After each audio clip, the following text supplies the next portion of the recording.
પ્રધાનમંત્રી નરેન્દ્ર મોદીએ આસામમાં access control 4 lane greenfield high speed Shillong Silchar કોરિડોરનું કર્યું ભૂમિપૂજન. કહ્યું, રોડ રેલ કૃષિ ક્ષેત્ર માટે બરાક ખીણ બનશે ઉત્તર પૂર્વનું લોજિસ્ટિક્સ અને ટ્રેડ હબ. તો કોંગ્રેસને શાબ્દિક ચાબખા મારતા કહ્યું, કોંગ્રેસે પૂર્વોત્તરને દિલ અને દિલ્હી બંનેથી રાખ્યું દૂર.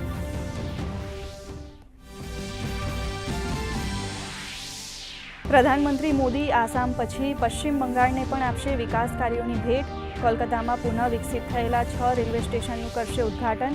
પુરુલિયાથી દિલ્હી માટેની ટ્રેનને આપશે લીલી ઝંડી. નાગરિકોને ઉત્તર પ્રદેશ, બિહાર, ઝારખંડ અને દિલ્હી માટે મળશે સીધી સેવા. જનસભાને પણ કરશે સંબોધન. દેશમાં એલપીજી અને પેટ્રોલિયમ ઉત્પાદનોની પૂર્તિ માટે સરકારની પહેલ. રિફાઇનરીઓને એલપીજીનું ઉત્પાદન વધારવા માટે આપ્યા આદેશ. ભારતને 40થી વધુ દેશોમાંથી મળી રહ્યું છે કાચું તેલ. પશ્ચિમ એશિયાની સ્થિતિ ઉપર પણ ચાંપતી નજર.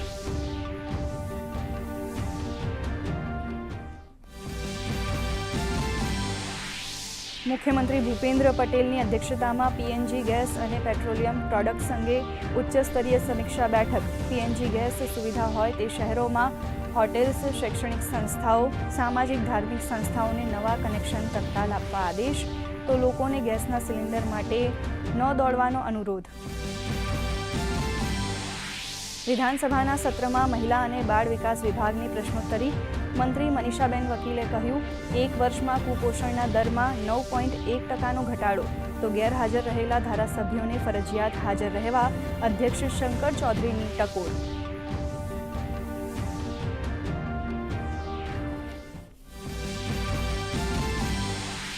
ગ્રામીણ વિકાસ મંત્રી કુંવરજી બાવળિયાએ કહ્યું, ₹5,479 કરોડના ઐતિહાસિક બજેટથી ગ્રામીણ વિકાસને મળશે નવી ગતિ. સરકાર ગ્રામીણ માળખાકીય સુવિધાઓ અને આજીવિકાના સાધનો મજબૂત કરવા કટિબદ્ધ. તો કૃષિ અને ખેડૂત કલ્યાણ વિભાગે જણાવ્યું કે મહિલા પશુપાલકો માટે પણ કરાઈ છે ખાસ જોગવાઈ. અમદાવાદ મ્યુનિસિપલ કોર્પોરેશનના સીએનડીસી વિભાગનો પ્રશંસનીય નિર્ણય. દાણી લીમડા અને બાકરોલના કરુણા મંદિર દ્વારા રાંધણ ગેસના વિકલ્પ તરીકે પાયલોટ પ્રોજેક્ટ શરૂ. હોસ્ટેલ, કેન્ટીન, ઢાબા અને કોમર્શિયલ એકમોને પૂરો પડાઈ રહ્યો છે છાણા સ્ટીકનો જથ્થો.